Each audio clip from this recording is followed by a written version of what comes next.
Welcome to the MWA podcast. I'm Kyle and I'm joined by my co hosts, Sean, Brian, and Jeff. Today, we're excited to welcome back Andy Jack as our guest. Andy is an outstanding chairmaker and instructor working and teaching out of his shops in both Connecticut and Massachusetts. In fact, he just moved into a new shop. And welcome back to the show, Andy. Thanks for having me.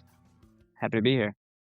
It's great. Now, we want to get into your new digs here pretty soon, but before we do that, let's hear a word from our sponsor. Sutherland Wells knows that exceptional craftsmanship deserves an exceptional finish. That's why they handcraft their full line of low and VOC exempt finishes and stains using the highest quality, cold-pressed, sustainably grown tung oil. Their unique polymerization process delivers the deep penetrating, grain-enhancing, non-yellowing protection of tung oil, while reducing the drying time and allowing the finish to build a beautiful, durable film. Sutherland Wells, the timeless look of traditional oil made for the modern woodworker, and use code MWA25, that's the numbers 25, for 10% off your first order. And we'd like to thank Sutherland Wells for their sponsorship of this episode. And with that, let's give our patrons a shout out. So who do we have to thank this week? Yep. We'd like to give our Patreon supporters a big shout out. Today, we're giving that particular shout out to our friend, Joe Bass. Joe, awesome to have you with us. Thank you, sir. And if you would like to join Joe in supporting our show, you can do that by going to patreon.com/MWA podcast. Fantastic. Thanks so much, Joe. Let's move on to what's in the shop. Well, I wanted to mention something before we do that. Joe just got through an interesting class he had there. I don't know if anyone talked that. Was it Greg Pennington's with? He was down at Greg's. Toby, the 501 chair. Yeah, exactly. So that's pretty cool. interesting. Yeah. Might need to get him back on here. I was just going to say that. Talk about that class, because that sounds that's one of those classes I want to take, because I think Burns taught a few times up at Pete's, and is this the first or second time he's taught at Greg's? I don't know. First, I think that he's I know done of. that class like 3 times, but this time I believe it was a SAT they did. So it was the first time they did the SAT. Yeah. And it's kind of Toby's design, or Toby kind of came up with that. Mm-hmm. It's a C-arm with more of a democratic style or influence, or however you want to put it, All right. Well, cool. Well, with that, let's move on to what's in the shop. So, Sean, how's this old house coming? It's going pretty good. Yeah, I traveled a couple weeks ago, and so coming back to it last weekend, very busy Saturday with, I think, 4 shipments of flooring, insulation, drywall, mud for the drywall, all the jazz. So my son got up before me, and when I woke up, he was already there, and he was loading flooring and mud and some improperly ordered R30 ceiling insulation. So we had to exchange that for the proper stuff. And then the drywall came, and thankfully we had a total at one point of 6 people, which made that a lot easier work to move around. And then by the very end of Sunday, all the ceiling is insulated. So the vapor barrier is going up, and soon we will be starting to screw in drywall, which kind of it's already feeling like progress, because it's quieter, it's cool, it's warmer, but not like overly warm. It's just kind of like even with insulated walls. Yeah. And it's the echo is gone. Yes. Yeah, and it's coming in really good. Nice. So yeah, we're next up. I think next weekend I'm hopefully going to teach the kids to hang the drywall, so that I can go downstairs and work on some very necessary things. Okay, cool. Yeah. Cool. So there's just other stuff. We got to poke a hole through the front for a light, and I got to re-up a little structure where some 14-foot long 2x8s are just toe-nailed in to the beam they're holding onto. So I need to support that better. Little stuff, but that's about it. Brian, what you working on, man? Not a whole lot. I'm sure Andy's got the same problem I have. We got another punch in the face of snow up here in the Northeast. So this kind of slowed everything down. We had another 3-day event for sports over the weekend, and the editing thing is getting busy. So I just try to get in the shop and just clean up a little bit. I have a bad habit of just walking in there and putting something down on any horizontal surface. So just trying to get some stuff where it belongs. And I started, oh gosh, a couple months ago, I started to kind of reorganize a little bit. But I really, every time I get in there, I'm like, I have all my tools set up so they could be used at any moment. But like, I don't really use my joiner very much or, my lathe. These are all things I kind of shove in the corner a little bit because everything's on wheels. So I'm really thinking about trying to get the stuff that I don't use often out of the main space and kind of maybe going with Jeff's idea of smaller dust collectors and strategic spots in the shop that I could just connect those up to quickly. Just trying to get everything ready. Once I get caught up here, which will probably be mid-March, hoping to finish the rest of the built-ins. So wish I had more to report, but life has been busy. Yeah, it happens to the best of us. Yep, Yeah. no kidding. Jeff, how about you? Not too much. Just finished that class up at Highland, so I was busy putting all the tools back up and getting everything ready for sharpening again. Get everything kind of ready for the next one. So we got back to work in Valdez. Bring a couple sets of chisels with me, so I'm kind of sharpening those up while I'm at work here, and then be finishing that up. So not a whole lot going on right now, but just just working So on it. so what are you doing? Sharpening? You bring some stones with you? Sharpening gear area. Oh, that's wild. In the hotel or on the site? No. I have an apartment here. Yeah, Okay, okay. I kinda keep everything. Yeah, I Mhm. got an extra set of, chisels and everything. Yeah. That's Well, Yeah, cool. so it tell kinda us about your class you had. That looked it pretty was interesting. it was real I tell you, the plans that Curtis does, him and Jeff Lupkowitz, I just can't brag about those enough. They're just so well done. The fan back armchair, I think it was just one of these chairs that I just kind of fell in love with. It Curtis's third one that he's ever done. Stamp number 3 is a fan back armchair, third one of that series. So when he I don't know if you guys know this, but when Curtis he does his chairs, he has a series. Like if it's a continuous arm, it's probably up to like 250 or something like that. But then like a kid's cone back or something like that, high chair might be up to like 35. So he kind of stamps that first. That one was stamped 3, and I think it was built in 2000. So the first time I saw that, it was just such a beautiful, beautiful chair. I just kind of fell in love with it. So when the plans came out last year, it was just one of those, I just have to build that chair and to do the rocker one, it was just it was a lot of fun. It was a 6-day class. There's a lot to do with that chair, as far as assembly and the parts for it. But we did it at Highland Woodworking in Atlanta. It was just a lot of fun. Mm, I had 5 people in the class. I thought I had 4, so I always make up extra parts because they changed their website a little bit. Because usually it'll say if it's sold out, so it was max 5. So when I saw it and I called there a couple weeks ago, they had 4 I had 4 students. So I was thinking I had 4, and then I had the day it started, I had another one show up, and I was just like, "Oh, it's like good thing I got these extra parts." yeah. Well, good thing, also a bad thing. Better nobody better screw up. Yeah, well, I had enough to make 6 chairs. Okay. So I do Okay. 6 seat blanks and everything, Yeah. so I kinda anticipate something's gonna go wrong for sure. Right. Yeah. So, but yeah, it's a fun class. It's a really nice chair to build, and the plans, those plans are just so spot on.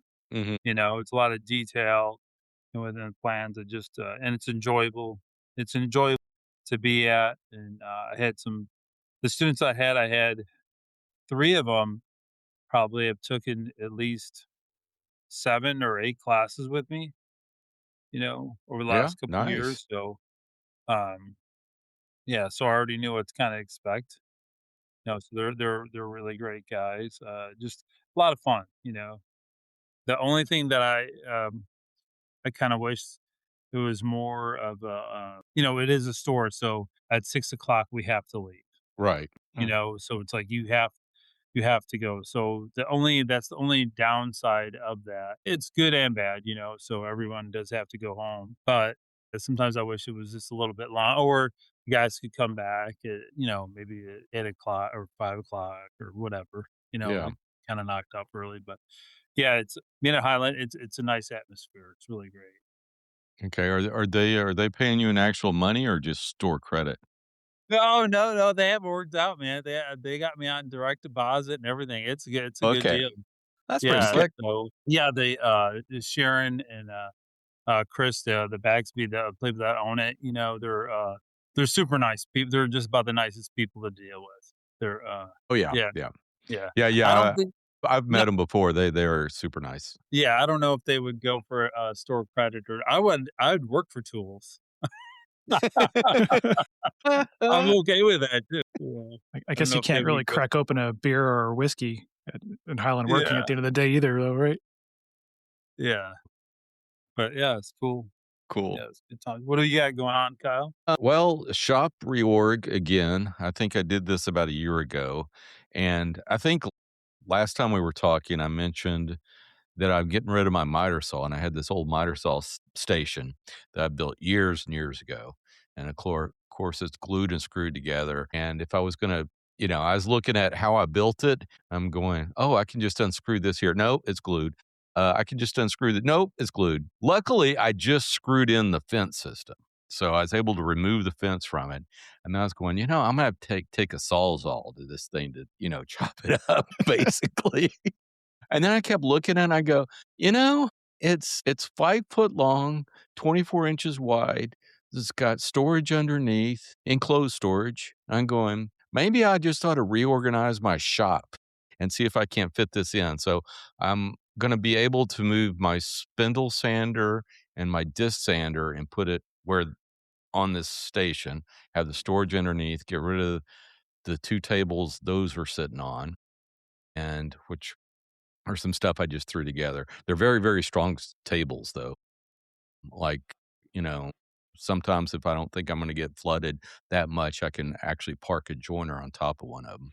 And Right. it'll hold 500 pounds, no problem. So I might just put those tables up in the attic if I can get them up there. Hope they should fit, I'm thinking. But anyway, so I'm working on that. I did some work today. I still got to the holes, for the miter stand that were on there and the vents and all that kind of stuff. I filled those.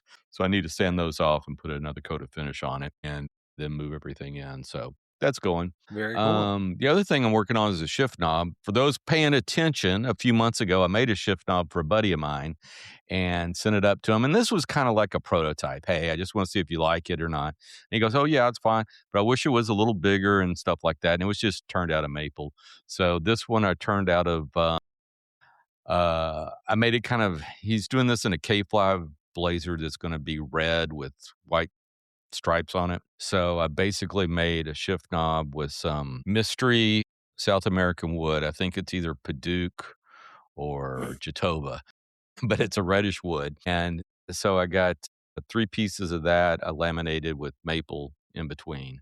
And so I turned them a shift knob out of that. And this one's a little bit bigger and stuff like that. So I think it'll work fine. I was able to get 2 blanks out of it. So if I'm in a Goldilocks situation where the first one was too small and this one's too big, I still have another blank I can turn. Yeah. But I'm going to see him in April, so I'm going to take it up to him. So I've been finishing that. And then the only other interesting thing I saw just the other day is a YouTube channel, and I think it's an Asian YouTube channel. I'm not sure exactly what country they are in because I don't speak whatever they're speaking, but they have some interesting videos of them making chairs and stuff like that. So they were making like a bloomback chair. And it's always interesting to see, hey, how are they approaching it and stuff like that. Yeah, And yeah. they're approaching it pretty much the same way we did, but he took the seat blank over to a CNC machine. I go, okay, here we go. I saw that. He's going to carve the Yeah. C with the CNC, but no, he didn't. He just did an outline of the seat. He Yeah. did put the gutter in and stuff like that. But then later, after he drilled all the holes and stuff, he took it to the bandsaw and then used that outline to cut the seat out on the bandsaw. And then, traditionally I did the stuff, but it's a couple of cool stuff. One of the things that just, I just slapped my head why I didn't think of this first was he has a interesting infeed support for the table saw. And basically he just took a little piece of wood, probably, I don't know, 4 to 6 inches wide and about 12 inches long, and put a groove in it, one of those dovetail grooves for those match fit clamps and stuff like that, and then just put the clamp in backwards, so to speak, into this groove, and is able to, just tighten it on the front fence and give a little in-feed support. Yeah. I went, he just matched the thickness of the wood, so it was, even with the even or a little bit under the top of the table saw, and was able to clamp it onto that front rail. And I was just like, that's genius. Oh, that's pretty smart. Yeah, pretty smart. And, take you what, 15, 20 minutes to do? If that, I mean, the major thing is just, getting the thickness of the wood correct. But yeah, so they have a bunch of little videos. I think it's actually a shop that this runs out of. But they have a few videos that I think are subtitled in English, but most of them aren't. But you can kind of follow along. But I figured I'd give them a shout out since I enjoyed it. I said they took up an evening of my time, put it that way. You binged Exactly. Billy M. Woodworks. Yeah. Yeah. So I'll put a link in the show notes, but it's Billiam. It's BILIM Woodworks. And like I said, I'll put a link in the show notes to that. So Andy, what are you working on in your new shop, studio, Yeah. whatever? So right now, And we got to figure this out. So you now have 2 shops. You got one at your house. yeah, I mean, I'll keep the one at the house as sort of a backup space. Yeah. I'll do all the turning for classes and stuff there. Mm-hmm. And now you're actually working out of 2 different states, right? Connecticut and Massachusetts. Yeah, that's something I got to figure. You know how the taxes work out on that. Yeah, I don't know what that's gonna do. Not excited about that discussion. Yeah, no, this came up as it was kind of a sudden opportunity, and the timing was good, so I decided to go for it. So right now in the shop, right? Currently building another couple of student benches. I've got to build a couple of shaving horses yet. Tool organization. I mean, talk about flat surface-itis. I just came in and just like put everything on the floor. So it's organizationally, it's coming together finally. Nice. But yeah, I had one person in here last weekend to build a perch, like a 3-legged perch. That was a nice, easy way to kind of warm up the space a little bit. And I'd worked with him before. He'd come to my other place, so he was excited to like break it in. Yeah. So that was fun. Well, yeah, tell like us I a little said, bit about the finishing up a space. repair I for- mean, you have these gorgeous windows out the front, it looks like. Yeah, sorry, I missed the first part of what you said. I said, tell us a little bit about the space you're in. You have some. Oh yeah, the building itself it's really something. It's this huge timber frame, and the company that makes the ukuleles next door lived in the space that I'm in for a short time when they moved up here out of Connecticut, and now they live just next door. So this space has just been kind of dormant, like off and on rented as like a office or something. They're pretty excited to have me in here just to activate the space and have it be used for making things, which is it's all that goes on next door. So it seems like a good fit. I'm excited. And it's like 13-minute drive from my house. So it's nice and close. I haven't had like an off-site job in I don't know how long, 15, 20 years, like a regular thing to go to. So now like because it's going to double as like a showroom, like I've got regular hours that I'm trying to keep. It's like a new thing for me. But the good news is it's like right in this like north-south corridor here that it should have the right kind of people coming through. Yeah, I was about to say, so is it like in a retail type area? Are you going to have foot traffic or? Not as such, Okay. but just up the road. I mean, a lot of people come through here for like antiques. There's a lot of Nice. places where you could just rummage all day, and so Okay.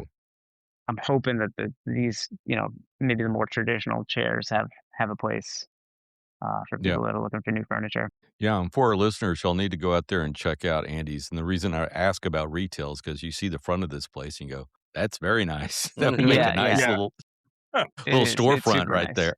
Yeah, yeah, and the ukulele place. Those guys do some retail, and like I said, with business hours, like if I'm here working, like you can come in and buy a spoon, you could come in and buy a chair. So I just, Nice. Jeff's seen my place. It was time to move into something that was a little bit more conducive to having 3 or 4 people in at a time. Like there's plumbing. I've got access to a There's- bathroom. yeah, very I mean, I can make coffee here. I can, keep soup in the crock pot for lunchtime for everybody. It checks a lot of the boxes that my home space really doesn't as far as teaching goes. That's Mhm. phenomenal. Yeah, Yeah. So excited. that Your makes old sense. shop was really cool too. I mean, it wasn't. It was. I thought it was really cool. Yeah, yeah. I'll always love my home shop. I mean, that's some people have like their man cave, but I've got my second floor shop. It's like a little tree house up there. Yeah. Definitely. I love Yes. Yeah. You said were going to build some shave horses. What style shave horses are you going to go with? I'm probably just gonna make a couple more. Well, I've got a couple different styles. They're all dumb head horses, though. A Tim Uh, Manning style? yeah, sort of. I mean, I don't have his plans or follow them that carefully, but yeah, I think you could say that, I guess. Yeah. Okay, cool.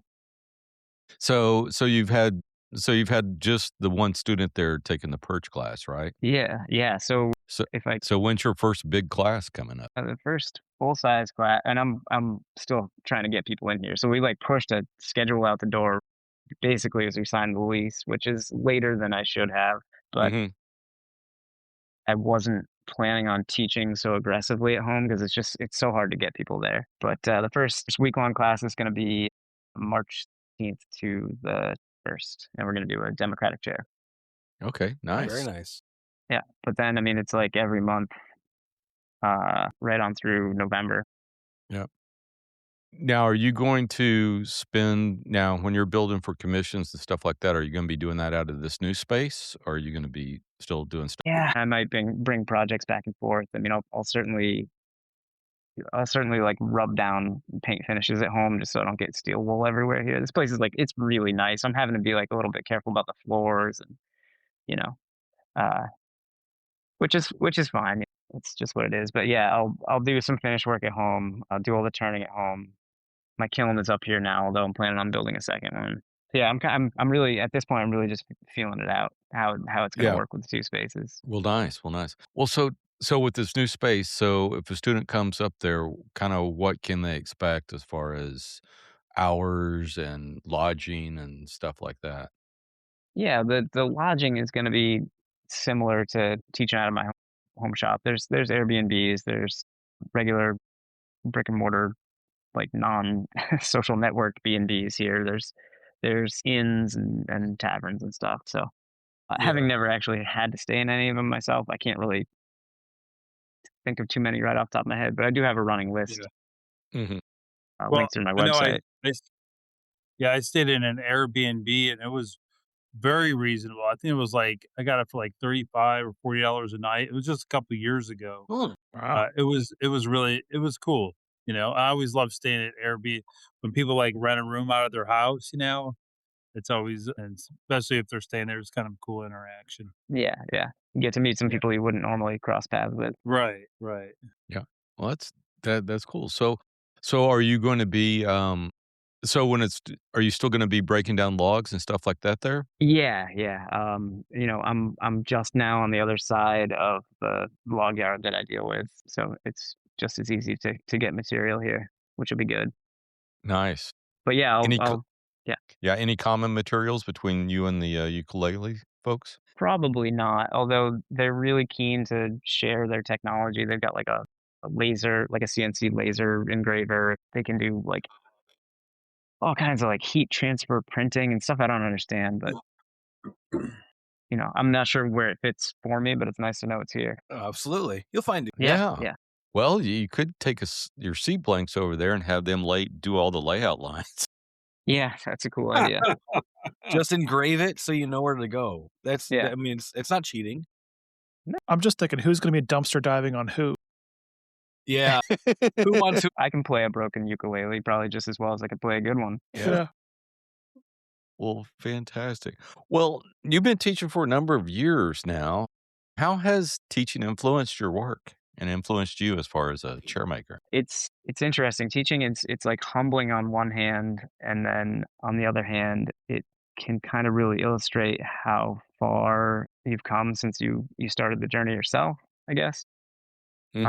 When someone picks up a draw knife and like just really is struggling, you're like, oh yeah, like I can do this, and I kind of take it for granted. So it's a nice reminder of like the journey of like my own education and my own practice, and the ups and downs, and making terrible chairs and making mistakes that you think are the end of the world but really aren't.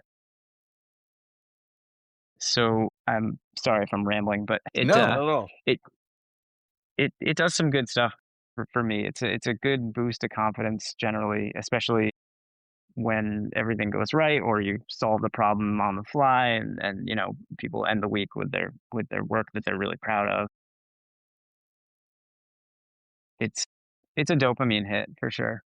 And more than that, it also, I find that teaching really specific techniques, which is kind of, the chairs end up being kind of the sum of a bunch of really specific techniques, right? So, but teaching those really specific techniques, and having to verbalize what somebody should be feeling or how to adjust the angle that they're approaching the wood, like only using words rather than grabbing the tool and being like, oh, it's more like this.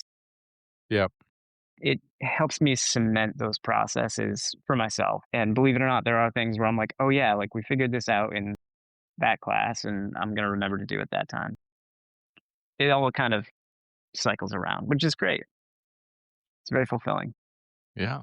No kidding. Well, what are some of the common mistakes you seen your students make, new chair makers and stuff like that? I mean, they can be really specific, like sizing, let's say sizing the bottom of a chair spindle, where you're shooting for like a 1/2 inch by 1 inch long cylindrical tenon. Hmm. And it's difficult for students that are first picking up a spoke shave, for example, to keep that shape cylindrical. They'll tend to dive off the end.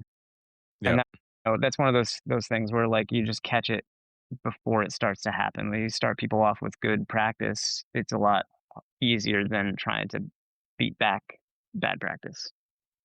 Yeah. So that's one. I mean, reading the grain, like where the seat is carved, or understanding the grain without so many visual clues, and trying to help. I often have to help students decipher the difference between topographical downhill and downhill, like across the grain, like you're petting a cat, Right. because the words are similar and they have similar meanings for what they kind of let you do with the tool, but they're very different and they have different places on the seat where they are like wildly different. Yeah. Yeah. Little things like that like I don't think about in my own work anymore. I'm like, oh, I know, I can feel this is this and this is this. And it's got to go this way here. But having to vocalize those and explain the why is a fun challenge. Yeah. Yeah. Exactly. Yeah. On almost every seat. Hey, the grain's going to reverse somewhere right around here. Not sure Yeah, exactly yeah, where, but somewhere right around here. yeah, right around here. And you know what? When you remove that grain because you're not to the bottom of your depth folds yet, that place is going to change again. And like you just have to be able to kind of work on the fly. And that is tough for people that have never picked up a carving tool. Yeah. Exactly. So, what do you teach them to use as far as carving? The We traditional just use scorps, a scorp, yeah. and Um, then travishers. yep. Okay. Yeah, that's the Okay. other thing. Like using the scorp is tricky if you've never done it because I don't know if we talked about this last time, probably. It's one of my little like spiels, but like you see the tool and it's got two handles and you're like, oh, I get it. I'm gonna rip it and just pull it straight towards me. But there's a lot more to it that goes into making clean cuts and controlled cuts and changing your approach, your attack, your skew, depending on what the grain of the seat is doing. Yeah. Yeah. Exactly. Now, you spent for those that have missed your first episode, which I think you were on episode 428. I Yeah, actually back wrote a it down couple here. years ago. Yeah, a couple of years ago. So you did an internship with Curtis Buchanan, or apprenticeship, should I say, with Curtis Buchanan. So how long were you working with Curtis? The first time I went to stay with Curtis was the summer of 2008, and I think I was there for 4 or 5 weeks. Hmm. 2 of those weeks, he had a student in his shop, and so I was doing yard work, and I built some garden beds for him, and he had designed this pergola for like an outdoor eating space, and so I spent some of those days chopping joints and getting that thing assembled, mowing the lawn, mulching the gardens. And the other time I was there and he was helping me through I'm a phone picturing a wax on, wax off Very thing much here. so. Yes. Yes. Like, do my chores, boy. Yeah.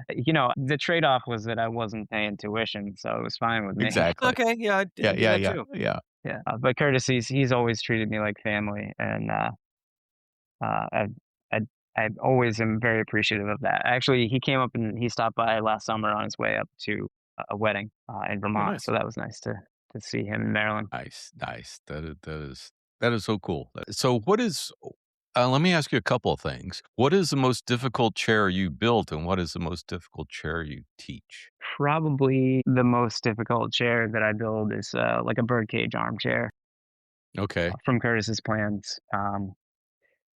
Certainly nothing against the plans or the chair or Curtis or bird cages. It's just the chair that always is going to keep me on my toes. There's a little less flow state when you get into that. Well, not even just the upper parts of that chair. The lower parts are tricky too because the turnings are so slim. Mm-hmm. But yeah, and getting all those curved pieces to come up and meet in space is always it's one step below daunting for me. Like I know I can do it, but it also means I have to kind of like turn off a lot of the other things in my brain to really slow down and make sure I get it. And then when you throw the arms in there, it's just the arms themselves are not tough. Neither is really any of the joinery, but like the whole picture makes for a pretty complex chair. Absolutely. So what's the most challenging chair you teach? I taught a democratic armchair last spring, maybe it was. Mhm. And it's just a lot of labor. Most people are not super duper efficient with a draw knife, but we got through it fine. I mean, it was a comfortable across the finish line. That was not a problem. Yeah. And then, I mean, as far as hardest one to teach, yeah, it's probably that democratic armchair, just because it's got that combination of like almost a rustic look to it with all the same, like 90% of the joinery that's in the birdcage, 85. I'm Yeah. looking at them now, so I'm like, so yeah. So far, I guess that's probably the trickiest one to teach. Yeah. Well, I imagine it's probably satisfying you as an instructor because seeing people, I imagine a lot of people that take that Democratic chair don't have much draw knife experience. I can imagine when they're finished with that chair, how much they have improved through those few days is probably Yeah, amazing. absolutely. When we again, I'm looking at that chair out there.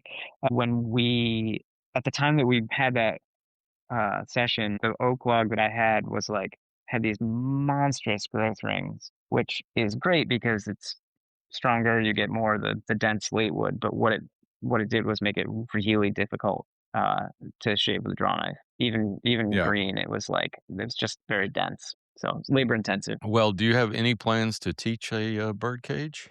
I've done one. I'm trying to think if it was after our last meeting, probably. But the situation was that this guy lived close enough that he could drive up every Friday for 3 months or whatever it took, and we took all our time. It was great. We had a great time, and Fantastic. he did a fantastic job. But we were able, and I've been back and forth about teaching it like a constrained time where people might have to fly in, and I'm like, Mhm. it's a little bit too daunting for me. I think No, there's too much that not only has to that, go but right. yeah, the prep time on your end too, as far as all the parts, steam bent and everything else, the back spindles, and there's a lot of steam bending in that chair too. Yeah, see, by having John come up once a week, he did everything. He did all his own turnings. It was fantastic. Oh wow, that's awesome. Yeah, and that's, I think, for the time being, I think that's probably the only way that I would be able to comfortably teach that chair. Yeah. Yeah. That makes sense. That makes sense. Well, are you still doing your woodenware as far as spoons and stuff like that? Yeah, yeah, it ebbs and flows all the time. I took a year or so off uh, after I injured my left thumb on crashing my mountain bike. Mm. Not this fall, I guess it was 2024. So the wintertime when I usually do maybe more spoon carving, Yeah. that was a pretty big lull. Recently, I've gotten back into it. I've got a bunch of stuff to finish.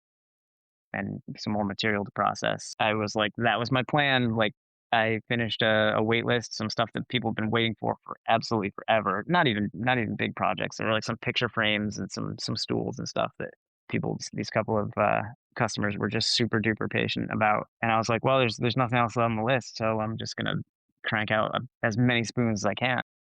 And then this place became available, and it became moving and like figuring out what tools I needed to double up on. And I've been pretty preoccupied. I can imagine. So, what tools did you end up doubling up on? So Everything? yeah, no, I mean, most of my tools are here. Like, I don't think there's a kit at home to make a chair right now necessarily. I I bought a small lathe, like a small Grizzly benchtop lathe and a bed extension because um, I'll use it in classes to size tenons. Basically, it's like really all I have it for. And the odd time that you need a lathe to do something in the middle of class, there's always something. Right. So need a lathe, can't really afford a big one. Just got bare bones, and it's okay. Mhm. You get what you pay for. And then I had Pete Galbert's old Craftsman bandsaw in my storage unit, so that's come out of retirement, and it's running on a washing machine motor at the moment. I think I might have to deal with that. But really, those are Okay, the that's only. that's not the bandsaw he said that made this horrendous racket, is it? Oh yeah, you want to hear it? It's just No. I remember that bandsaw. yeah. I made a lot of chairs with it, and so did Pete actually. Yeah. But yeah, now like it sat in storage for however many years, and I plug it back in. I went through it, put a fresh blade on it, like made sure everything was running free, plug it back in, and turn it on. I was like, oh my smokes, this thing is brutal. So I've got a Rockwell, like a Delta Rockwell 14-inch from the 50s that I really wanted to keep home, but that might find its way up here. Nice, nice. So, most of the tools, so the Grizzly lathe you bought new or Yeah, yeah. It was. I okay. mean, it was important that I had it in short order rather than sitting around saving up for it. And I'm trying to do this. Jeff will attest to this. Like the way I was working was with as zero overhead as I could possibly manage, and this is a big nut for me to crack. So it's nerve wracking, but it's exciting. I think if I can get enough people to know that I'm here and that I've got this bright, beautiful place to be in, and that I'm eager to teach. Hopefully, it's always been about getting the word out, and that's always been my weak point. So Yeah. here I am Well, on a I podcast. should yeah, exactly. Well, I should ask this earlier. So, what is the nearest place people can fly in? Probably still going to be Bradley, which is the airport just outside of Hartford. Okay, and how far is that from you? Now from this new shop, it's probably an hour and 10 minutes, hour and 12 minutes. Okay, okay. It's a good, Pretty small. it's a perfect hour, I think, from my house. It's an easy airport That's to beautiful too. come in and out of. It's very small. Okay, cool, cool. Well, you still, I assume you're still doing commission work? Yeah, yeah. Again, I just got into the very last little drips of the wait list. Um, and which is good because making a move like this with those projects hanging over my head, I think would have been daunting, more daunting than it is. Mhm. But yeah, I'm excited to hopefully get some chair orders. I mean, having a showroom gallery space is hopefully gonna help with that. We're having an open house, like open studio on Sunday coming up. So today's let's say Wednesday. So Sunday, we'll have some finger food and I'll do some demonstrating, that sort of thing. Yeah. Nice, Just nice. something for the neighbors, something for the people that don't have any idea who I am, mostly. Another cool thing about that area where Andy's at is the Mark Twain Museum is not far away from where Andy lives. And I went to that. It was really cool when I was up there. There's a there's a I think there's a large So um, the Mark Twain Museum is up in Massachusetts or Connecticut there. I think it was Connecticut? Connecticut. Connecticut. Really? I think so. Yeah, it was fairly close by. I went to that. It Wow. was it is a cool. It definitely takes a couple hours to go through. It has the whole house and everything. It's really, and he's got some cool chairs in there too. Yeah, there's a few like living history kind of museums in the immediate area. It's cool to see that they preserve these old homes and the furniture in them, or had Yeah, pieces brought in that sort of represent the time period. There's a lot of that around here. Mhm. yeah. confirmed the Mark Twain House and Museum is in Hartford, Connecticut. There you go. Yeah, I wasn't lying. No, you're not making it up. TripAdvisor. It all of a didn't. sudden. It didn't make sense to me. I thought he was a Southern guy, but that's my mistake. Well, and that might have been just where he ended up after starting his writing career. Maybe. Yeah. Interesting. Yeah. I was the same thing. Mark Twain Museum in Connecticut. I would have figured it would be in Mississippi or, Old Huck someplace like Finn that. was on a Yeah. bayou, as far as I Yeah. know. Yeah. Yeah. That is pretty cool. Pretty cool. Well, you said you're having the open house this Sunday. Too bad this episode is going to come out Yeah, after no, the it's- open house. But If you have a time machine, you can. yeah, show up. exactly. Yeah, if you have a time machine, come back and show up. Man, I am just so excited for you. This sounds like a next step in your chair making adventure. Yeah, it's been a big year, I guess. About this time last year, I finally had a ADHD diagnosis, which makes all the sense of all of my life up until this point. And so Wow. messed around with different medications and finally found one that is letting me function like a human. And so this, I think, in no small part, is due to that. Nice. Well, Very that's nice. good. That's good to hear. Now, are you venturing out and doing anything like your own designs and stuff like that for chairs? Yeah, I've got a couple things that I've put out in the last year or two. Mhm. I've got an idea for a traditional take on a form that I've not seen as a Windsor, so I'm not going to drop too many hints. I'd like to debut, work it through, maybe make a couple versions of it, and then actually fire it out there because I think it's pretty cool. Cool. So I have two hopes. One, I hope that I'm too busy with commissions that I don't get to it, and the other hope is that nobody bothers me so that I can focus on that. I can identify that with some of my jig sales sometimes. It's like, oh, I have all these plans, and then oops, I got orders I got to fulfill. So Yeah. yeah, kind of the same thing. Yeah, exactly. Well, that is cool. We'll keep our eye on the Instagram. So I'm hoping you get to it. I'm hoping you get to it. Yeah, well, it'll leak in process shots, I'm sure. Yeah, yeah, cool. Well, so tell us about what do you like to do besides woodworking? Well, I grew up snowboarding. There's a couple of small mom and pop kind of ski areas right in this vicinity. Oh, really? They haven't been bought out by Big Ski, huh? No, there's Icon. it's still pretty reasonable too. You can buy a season pass for like $400, and they're family friendly mountains, which is great. So what I was getting at is that my kids have gotten old enough to enjoy it finally, and that's got me back out there, which is good because I kind of took a hiatus. But it was something I was so passionate about for like most of my life that Mhm. just to be out there on the lift with my kids is just like, this is awesome. It's so fun. And watching Fantastic. them learn and progress is really something else. Yeah. Well, do you watch And then much when of that the? all melts, I'll be back on my mountain bike. Mm-hmm. There you go. Do you watch much of the Olympics, snowboarding and stuff? Yeah, I did watch some of the snowboarding events. Some of it is wildly impressive, and some of it has gotten a little bit stale because the tricks are just out of this world complex, and Yeah. everybody's doing just these slight variations on them. I mean, Yeah. it's super impressive. I'm glad I stopped competing when I did. It is enough to blow your mind. Like if you have ever been on a snowboard to see what they do. The concept of someone throwing an 1800 is wild to me. Like you're going Yeah. around 7 times, 6.5 times, whatever it is. Like that is absolutely like I don't know how you land anything out of that. Yeah. Like 1800 is it's, right? 5 times, It's but they're doing 5 times. Okay, 5 times. 2160s. It's nuts. It's Yeah, crazy. I mean it's like it's phenomenal. The height, the speed, everything has just gotten to a level of relative ridiculousness. Yeah. And I'm finally to the age where I can almost remember that I'm 43 when I'm on the slopes. I still try to do like the real simple rails and stuff, but those days they're not. Yep. Yep. They are, or you're going to find out pretty quickly. No kidding. Well, that is fantastic.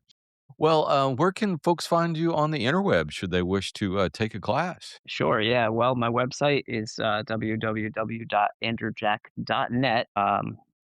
And then if you want to see the class schedule, it's andrewjack.net/classes. Fantastic. So let's move on to a fortnightly beer choices. So I'm just taking it easy today. I'm just having a little Modella. Decided Modelo. to go south of the border. Is it Have really? something- I don't know. I'm pretty sure it anymore. is. Let me check the can. It says brewed in Mexico. Okay. Okay. We'll take it. Okay.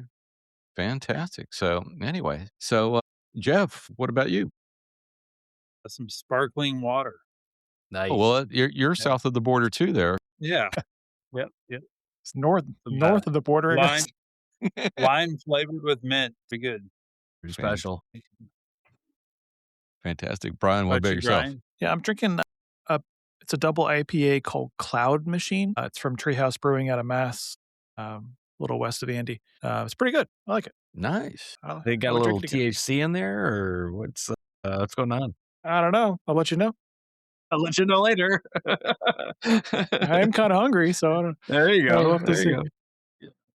Sean, how about you? The house regular Miller Lite. Nothing special here. Andy, how about you, man? Just water tonight. 6 years sober. Good for you. Hey, man. Good for you. So good. That's why you can still snowboard at 43. Yeah, there it is. Yeah. It Yeah, was exactly. it was a photo finish. I was headed to. That's actually probably why I didn't snowboard for all those years. Quite frankly, There you go. glad to Oh, be back out fantastic. there. Well, let's go over some feedback. So what do we have there, All Brian? right. So this is going back a couple episodes. Episode 400. I'm sorry. 94. This was Alf Sharp's episode. Our first bit of feedback here is from Drumwood, and he says the dude abides. I find that funny. I like that. Yep. And then we have a comment here from Heartwood Woodshop, which is Maria and Brian. They say enjoyed the heck out of Mr. Sharp. Great listen. Yeah. But if you'd like to leave us some feedback, the best place probably to do it is on the MWA podcast Instagram. You can also leave it on your podcast broadcasting agent of choice. And if you could leave us a 5-star review on the iTunes platform, it will help get the show out in front of more people. And that just about wraps it up for this show. If you haven't already, please subscribe to the show on the podcatcher of your choice. Just search for the Modern Woodworkers Association. And while you're there, please leave us a review. You can follow us on Instagram at MWA_podcast. And if you'd like to support the podcast, go over to patreon.com/MWA podcast. But the best thing you can do is tell a friend. Word of mouth goes a long way in sharing our discussion.